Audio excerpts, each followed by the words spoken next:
13 de maio, nada a comemorar, e muito menos ser feriado nesse dia. A abolição da escravatura sem indenização nenhuma. Mais de 3 séculos de escravidão no Brasil.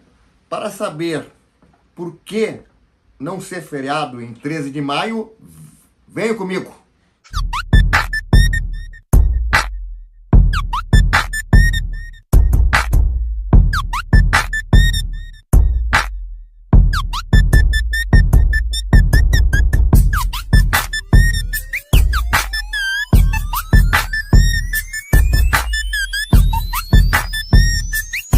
Antes que eu fale sobre esse importante tema, por que 13 de maio não pode ser feriado, eu peço aí, se você ainda não se inscreveu no meu canal, se inscreva no meu canal. Se estiver gostando desse vídeo, deixe seu like. Seu comentário também é muito importante. Também peço uma contribuição espontânea ao meu canal. Estou deixando aqui a chave do Pix, também aqui na descrição desse vídeo aula. Então vamos lá. É impossível poder considerar 13 de maio um dia de celebração de feriado. Foram mais de 3 séculos de escravidão. A escravidão que começou aqui no Brasil com a escravidão indígena. De 1530 a 1535 foram os indígenas e logo depois foram trazidos escravos africanos para o Brasil. Séculos e séculos, 4 a 5 milhões de pessoas afros foram trazidos para o Brasil. Aqui, mais de 3 séculos de escravidão. Quando a abolição da escravatura é realizada em 13 de maio de 1888, é uma liberdade sem indenização nenhuma, sem direito à terra, sem direito a poder voltar para a sua terra de origem, porque já havia passado, imagina, mais de 3 séculos de escravidão, não tinha como retornar à África. Não houve indenização nem em dinheiro, nem em terras, nem nada, pelo contrário, houve apenas disseram, vocês estão livres. Não houve nada que pudesse indenizar todos esses estragos que foram causados por mais de 3 séculos. E isso foi refletindo e ainda reflete até hoje. Imagina depois de 1678, 13 de maio de 1678, uma liberdade sem indenização nenhuma, passou décadas e décadas com o aumento da miséria, problemas sociais, porque as pessoas afros, negras, elas não tinham oportunidades de emprego, não tinham como estudar, porque os negros que queriam estudar não eram bem aceitos nas escolas, dizia que negros não deveriam estudar, deveriam pegar coisas pesadas, trabalhar no pesado, e que não deveriam estar ali. Por muitas décadas, os negros foram, então, excluídos da sociedade, de moradias. Se a gente analisar, né, as reformas urbanas que foram feitas no início do século XX, onde são criadas grandes avenidas, os centros urbanos, onde existiam os chamados cortiços, que as pessoas moravam ali, né? Essas moradias, elas são, né, destruídas, essas pessoas, né, são obrigadas a se retirarem. Por quê? Porque não queriam pessoas de classes pobres ali no centro da cidade. Eles falavam que a cidade tinha que ser transformada, os centros urbanos. Então afastaram essas pessoas, tiraram elas dali e elas foram morar em morros, beira de rios. Então nós temos todo um contexto de produzir miséria. Não houve indenização.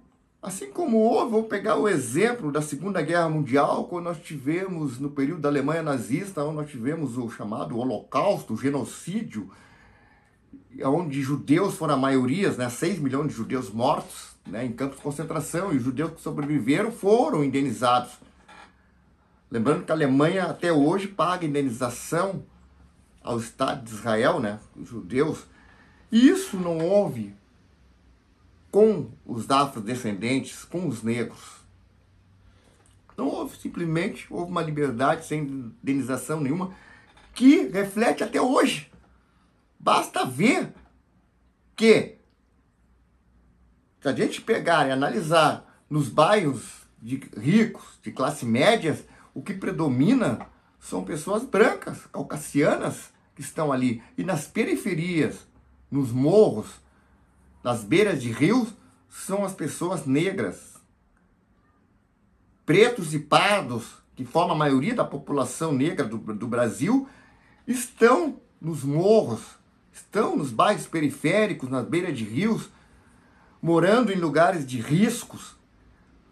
Isso é consequência de uma liberdade sem indenização e, depois disso, de um preconceito que gerou o racismo estrutural de não ter políticas públicas que atendesse a população afro, essa maioria da população.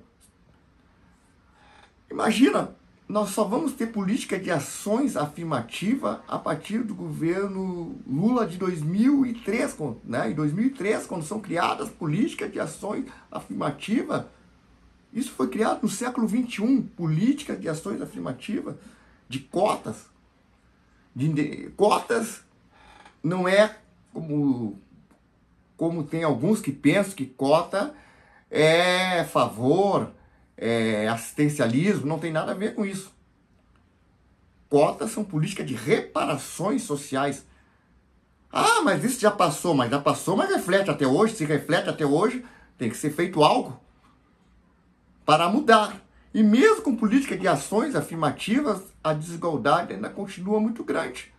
Mesmo que política de ações afirmativas tenham permitido que pessoas afro, né, tenham mais acesso à faculdade, nos concursos públicos, né, tenham chance de estar ali, né, entrando na função pública e tudo mais, mesmo assim a desigualdade é muito grande ainda.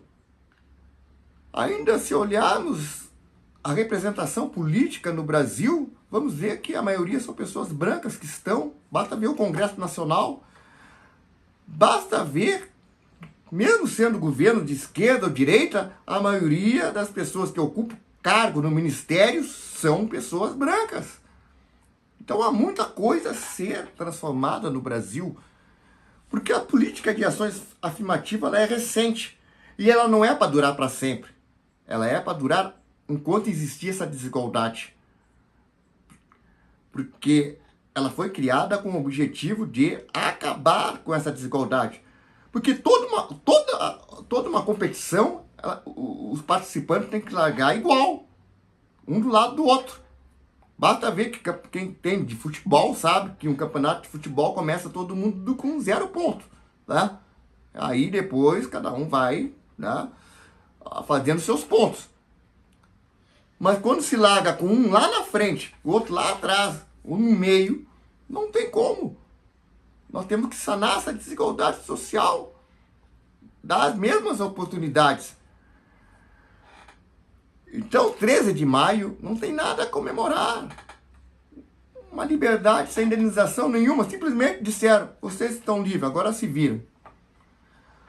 Por isso, que o dia 20 de novembro é muito mais importante do que o 13 de novembro. 20 de novembro, né, quando o Zumbi de Palmares fez todo um Zumbi, começou com Gangazumba e depois Zumbi dos Palmares, que foi muito maior que Gangazumba, porque ele saía para libertar os escravos, né, foi resistente até o final, representa o símbolo de uma comemoração, por isso que 20 de novembro virou feriado, e 13 de maio não tem como virar feriado. Galera, eu espero ter contribuído para um melhor entendimento sobre esse tema, tá? Espero ter colaborado com o maior conhecimento. Mais uma vez, peço aí que quem não se inscreveu no meu canal, que se inscreva no meu canal Estudando História.